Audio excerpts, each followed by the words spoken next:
This episode of Mark My Words is sponsored by the Coatings Alliance, makers of C2 paint. When C2 President Tom Hill asked me my opinion of what would make a program for their super premium wood finish product, Guard, more attractive to dealers, I shared my view that dealers look for three things when they're considering putting new products in their stores. They want a low initial investment. They don't want to have to spend any money on equipment, and they want to know that if the program is not successful, that they can send the product back. And so that's exactly what C2 put together in their program for Guard. I only wish my daughter Buckwheat would listen as well. So if you're interested in hearing more about this program, you can do one of two things. You can go to c2dealer.com to read more, or you can email Tom Hill yourself and ask him any questions you have. That's th4 at c2paint.com.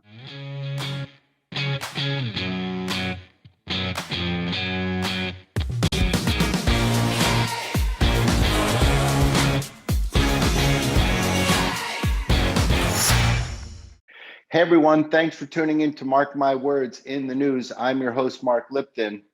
In the News is my bi-weekly blog sharing news from the industry with independent paint retailers. Before I jump into the news, since this is a blog, vlog, and podcast for independent paint retailers, I've been looking for ways to give retailers a larger presence in the content that I put out. Recently, it occurred to me my love for swag could be put to good use here. And I reached out to a couple of friends and I asked them to share their swag with me so I could wear it while I record and then tell a little something about their stores. Of course, the first dealer to fill my mailbox was my dear friend, Harry Adler.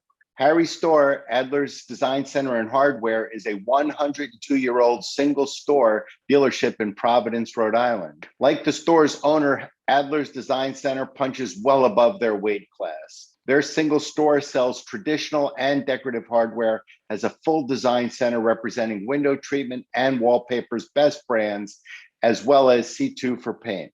Harry is one of the smartest dealers I know and is often sought out at the All Pro shows by dealers looking for advice, particularly in the area of marketing and branding. So Harry, thank you so much for the swag, for your friendship, and for always being such a great supporter of my work.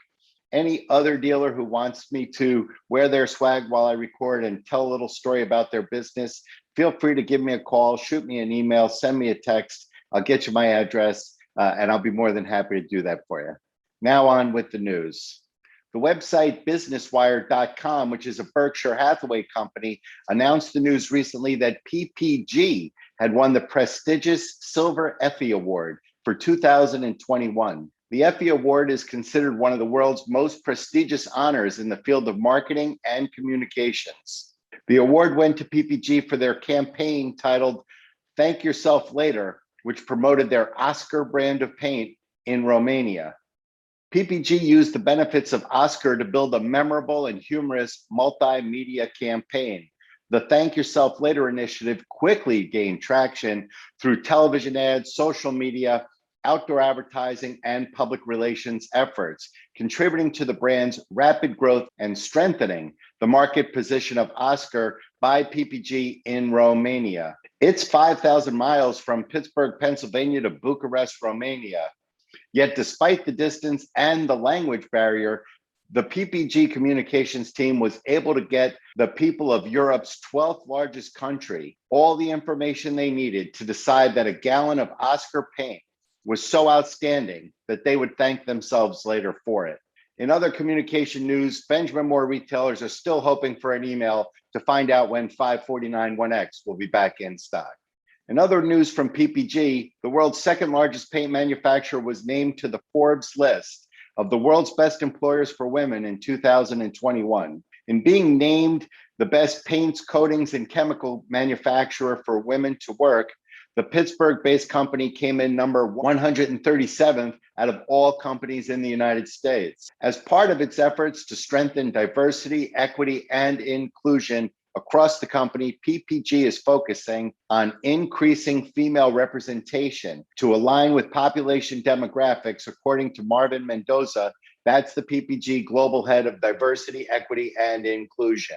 To help achieve this objective, PPG introduced changes to its recruiting process in 2020 using artificial intelligence to reduce unconscious biases in job descriptions and by analyzing labor and market data to determine a representative demographic mix of candidates. In a time of dramatic labor shortages, it's hard not to see the wisdom behind PPG's efforts, which of course is also the right thing to do in an industry which is still often dominated by men.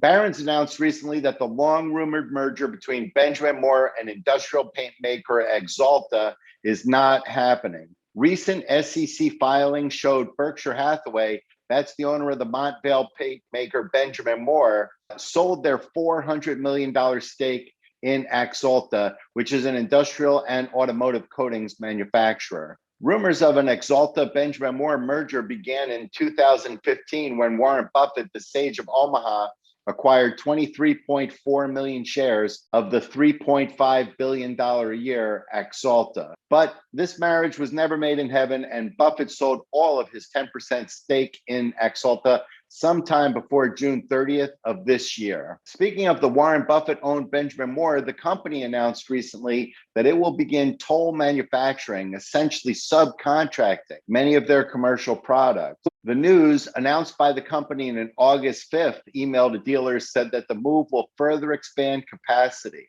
Raw materials, formulas, and strict oversight will be provided by Benjamin Moore, ensuring that each can will meet the company's quality standards, said the unsigned and unattributed email to dealers. The email went on to say that dealers can expect to see these new materials show up on their orders sometime in mid to late August. That's about the time of the recording of this episode, and should be prepared for some alternative packaging when they do start receiving those deliveries. And finally, back to PPG, where the coatings manufacturer recently shared with dealers news of a 6.5% surcharge on all invoices effective September 1st. The move is necessitated by rising costs of raw materials, transportation, and packaging. Surcharges, while frustrating and expensive for dealers, suggest that PPG does see an end to the current environment of shortages and high inflation. Surcharges, which are easier to implement and easier to bring to an end, suggest that the manufacturer